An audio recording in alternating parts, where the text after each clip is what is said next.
De ziua mea vreau să spun câteva lucruri pe care mi-aș fi dorit să le știu mai devreme despre slăbit. Mi-ar fi plăcut să știu că slăbitul nu înseamnă să te chinui, să te abții, înseamnă de fapt să începi să ai mai multă grijă de tine. Mi-ar fi plăcut să știu că nu există scurtături sau soluții minune, niciun shake, niciun regim perfect. Nu îți repară relația cu mâncarea, nu înlocuiește răbdarea sau mesele simple. Mi-ar fi plăcut să știu că nu trebuie să mă grăbesc doar ca să văd un număr mai mic pe cântar, pentru că nu contează câte kilograme dai jos într-o lună, contează ce poți să păstrezi pe termen lung. Mi-ar fi plăcut să știu că progresul nu se vede doar pe cântar, se vede în somnul mai bun, în energia pe care o ai, în cum îți vin hainele, în faptul că poți să mănânci o prăjitură fără vină. Și poate cel mai mult, mi-ar fi plăcut să știu că pot să slăbesc și să mănânc ce-mi place, că nu e despre interdicții, e despre echilibru.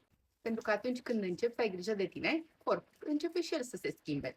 Și până la urmă, nu e despre cifre, este despre cum te simți tu cu tine zi de zi.